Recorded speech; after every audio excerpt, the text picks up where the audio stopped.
به نام آن که هستی نام از او یافت، فلک جنبش زمین آرام از او یافت. سلام عرض ادب خدمت شما بیننده های خوب.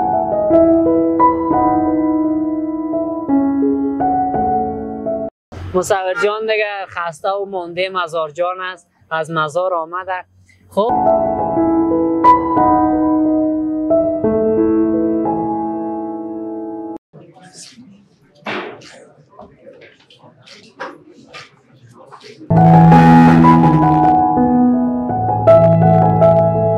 که تقریبا ما اینجا 35 جلد کتاب داریم که اینا کلا مربوط دانشگاه خود ابن سینا میشونه. مربوط به نهادهای تحقیقاتی هم، مربوط به ناشرین اصحاب رسول.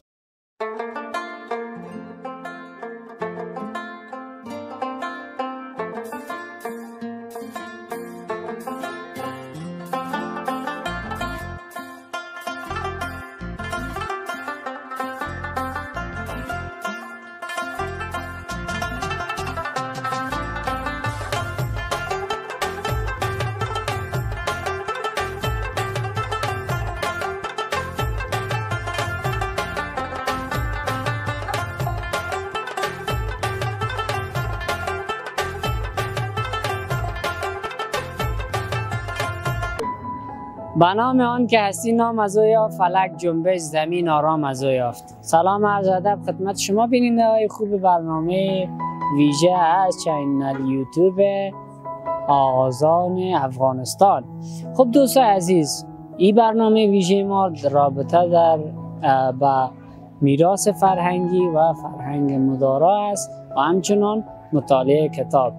آمدیم به دانشگاه ابن سینا و می رویم داخل و میبینیم که کیها آمده و در رابطه با فرهنگ و فرهنگیان و مطالعه و ارزش کتاب بیشتر ببینیم داخل چه صحبت هایی میشه. کسایی که دوست دارن فرهنگ و کتاب را و مطالعه را با ما تا آخر این برنامه همراه باشید. با هم میریم داخل و پیش ازی که بریم داخل یادتان نره که چینل یوتیوب یا کانال آذان افغانستان را سابسکرایب نموده و زنگوله را هم فشار بدین، چون که برنامه‌های خوب دیگه هم در راه هست. با هم بیننده باشید.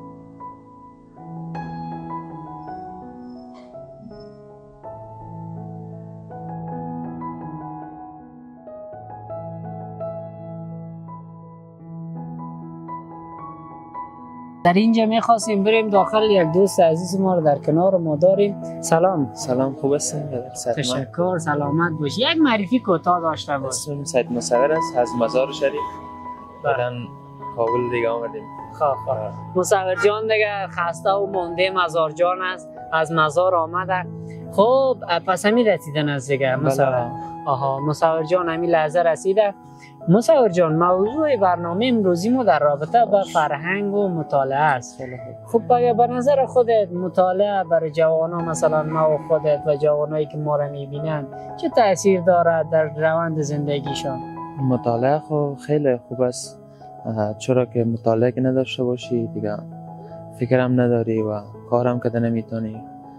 مطالعه دیگه در زندگی آدم روشنایی است. دقیقاً.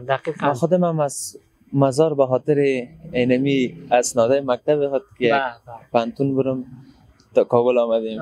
بسیار خوب. پس مسافر هم هست. دوستای عزیز، دوست ما مسافر هم هست. در رابطه به فرهنگ بگو. امروز روز جهانی فرهنگ است، فرهنگیان. در رابطه به فرهنگ کشور عزیز ما، مثلا ما چقدر خوب آثار تاریخی داریم. مزار شریف روضه سخی جان است. تو جای مکان و همچنان کتاب‌های خیلی خوب داریم از گذشته، ادبیات، تاریخ. در رابطه با فرهنگ کشور چی معلوماتی داری با دوستا؟ مثلا فرهنگ خود ما را باید قبول داشته باشیم یا فرهنگ ممالک دیگر؟ بله، باید فرهنگ خود ما را در کشور خود ما رونق بدیم. مثلا لباس ما، گشتار ما، حرف زدن ما، کلش باید از فرهنگ خود افغانستان باشه. بله. فرهنگ خیلی خوب چیز است. ادب یک آدم نشان میده، طریق گپ زدن.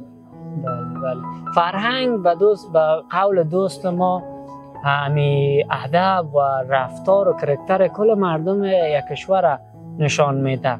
و و چه خوب است که ما هم فرهنگ خود ما را رشد بدیم. دقیقاً فرهنگ مطالعه از مثلا ما خوب کتاب‌های مطالعاتی تاریخی داریم و ماشاءالله خودشان به خاطر اسناد آمده، وزارت معارف آمدیم، وزارت معارف، ریاست معارف شهر کابل. خیلی خوب است. انشالله موفق باشی و مشکلات هم حل شود. بخیر باشین، سلامت باشین. تشکر، بخیر باشین. تشکر. وقتت خوش. خب دوستای عزیز، واقعا ما باید دنبال فرهنگ خود ما، چه خوب فرهنگی داریم. در هر ولایت زیبای افغانستان سفر میکنی، مهمان نواز هستند. میری به طرف مشرق، به طرف جنوب، به طرف غرب، شمال، هر رنانه و هر فرهنگ خیلی مردم پذیرای ماست. نمیگه که مثلا از جای دیگه مسافر، مثل دوست ما مسافر بود، باید قدر و عزتی شود. در کابل جان آمده و شما هم فرهنگ و فرهنگی باشین و همیشه کوشا و توانا باشین. وقت همگی دیگه بخیر. میریم داخل ببینیم که دوستا در نمایشگاه چه خبر است.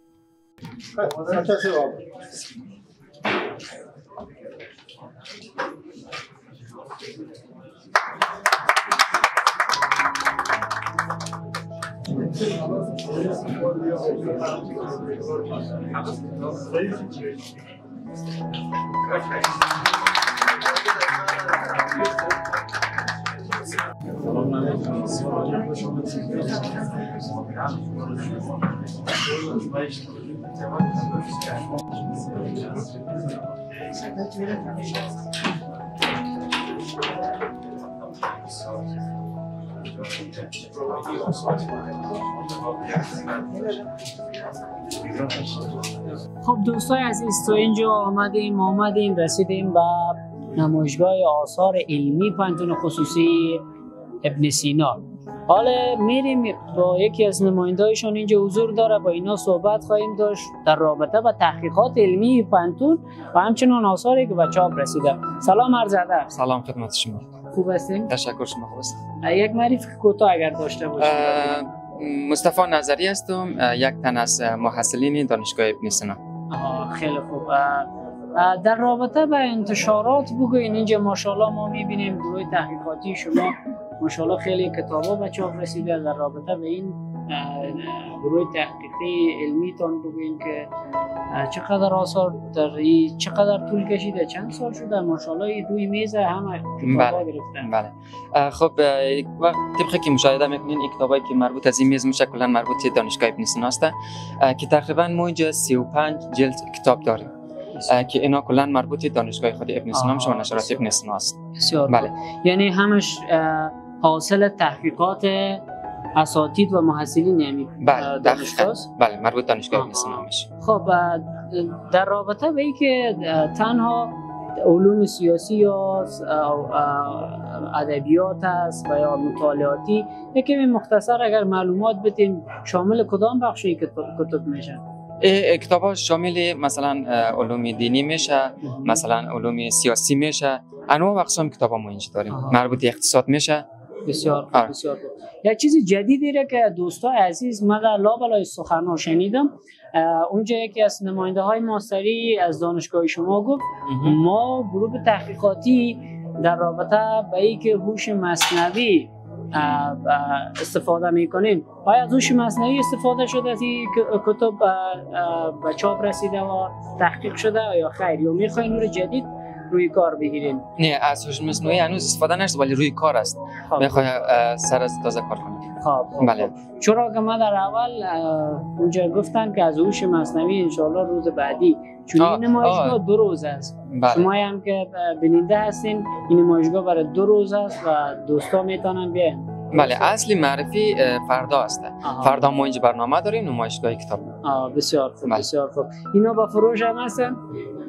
بله است. خب پس ما که میبینیم شاید قیمتاش گزاف باشه دیگه، دور ما نرسه. خب نه، از دبلی شما نه فکر نکنین که قدر دبل بود گزافتر باشد. خلاصه برای فروش است. خیر است. مشکل نیست. خیلی خوشحال شدیم با کلام شدیم. تشکر از شما. قربانتان. عمو شاید چه خوب زیبا گفته است، میگه کتاب گوید من یار مهربانم، دانا و خوشبیانم، گویم سخن فراوان با آن که بی زبانم. با واقعیت هم کتاب بی زبان هست ولی خیلی سخنهای ارزشمند میگه یک خب دوستای عزیز رسیدیم به این قسمت انتشارات امیریس و یک خیلی کتاب‌های زیباست. واقعا به دل من چنگ زده. دیوان صوفی اشقری است، احوال و آثار میرزا عبدالقادر بیدل، خیلی کتاب‌های ادبی اینجا موجود است. و اینجا هم یک قسمت کتاب‌های انگلیسی و زبان‌های خارجی است و فکر کنم این هم مربوط میشه به گروه تحقیقاتی دانشگاه ابن سینا. بریم با نمایندهشون صحبت کنیم ببینیم که چی کتاب‌ها اینجا شامل است. سلام عرض ادب. سلام بر شما، خوش آمدید. سلامت باشید. معرفی کوتاه اگر داشته باشین. رمضان سامید هستم، مدیر عمومی مرکز زبان‌های خارجی ابن سینا. به مدیر صاحب خیلی خوشحال هستیم در کنار خودت هستیم و امروز در جمعی عزیزان هستیم. اینجا می‌بینم ماشاءالله سیستم هدویز، آکسفورد است، همچنان لیتس گو، خیلی زبان‌های بیرونی هست.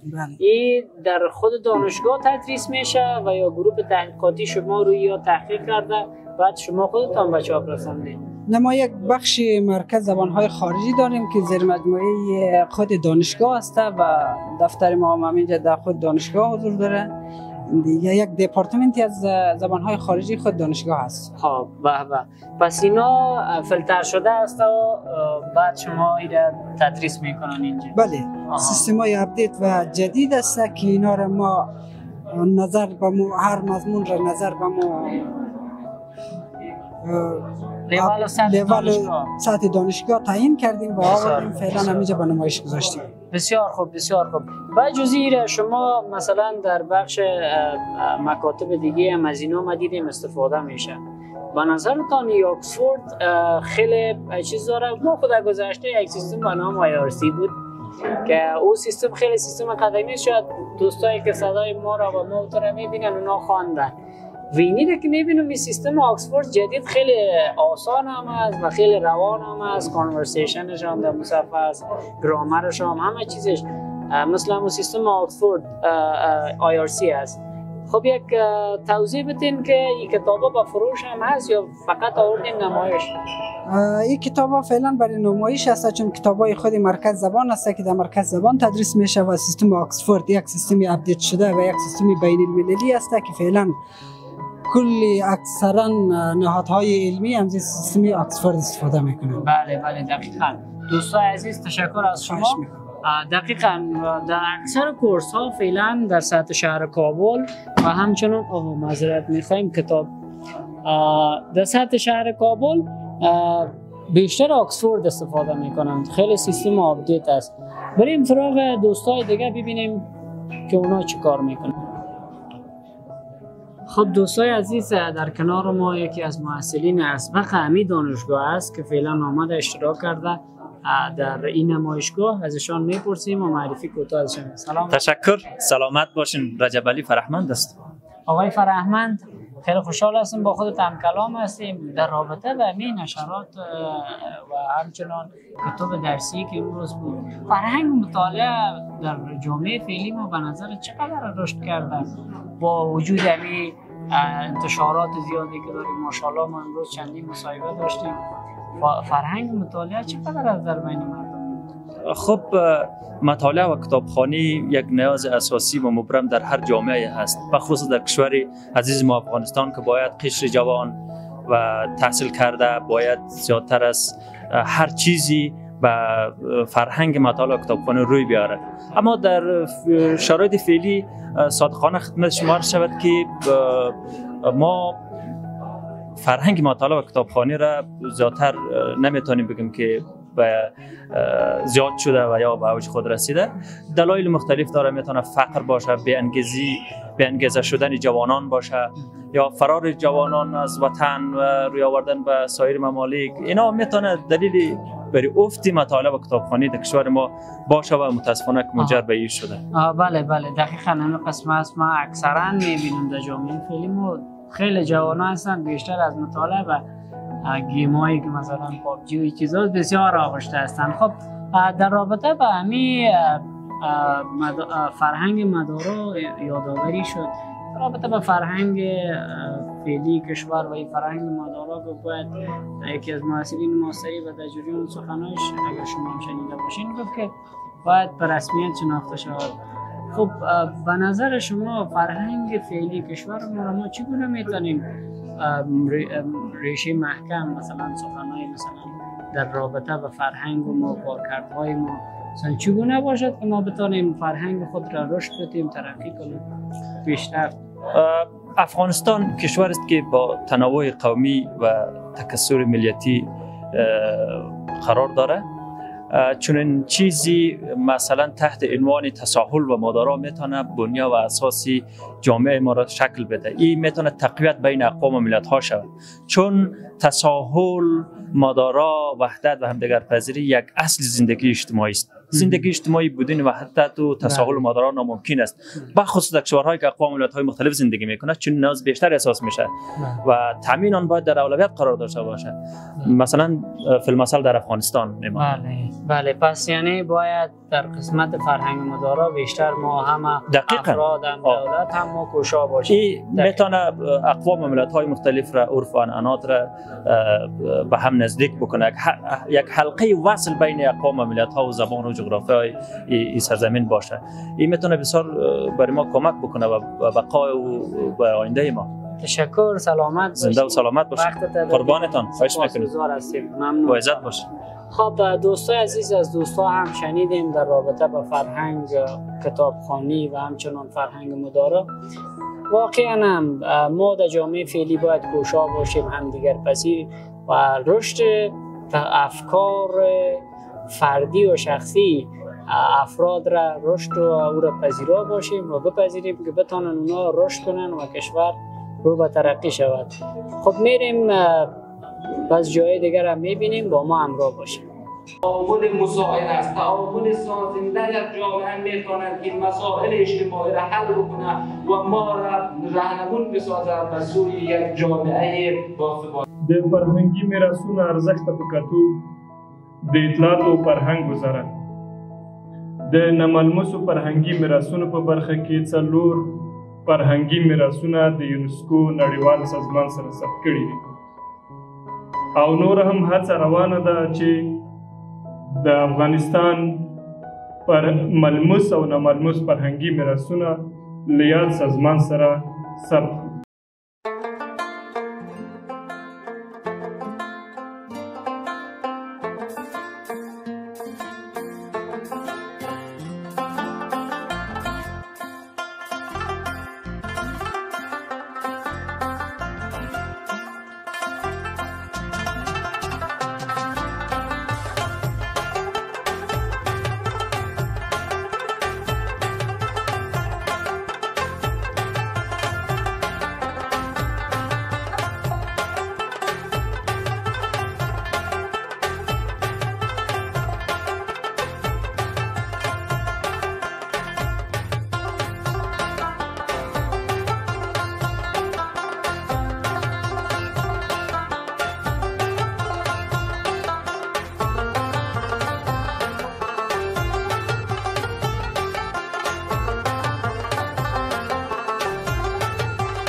خب دوستای عزیز، رسیدیم به آخرین دقایق از گزارش ویژه امروز ما و شما هم شاهد بودین. با نشرات و اساتید محصلین صحبت داشتیم در رابطه با فرهنگ و همچنان فرهنگ مدارا و کتاب دوست خوب است، کوشش کنین کتاب را با خود داشته باشین و فرهنگ مطالعه را در خود، در خانواده، در همگی پیاده بسازین.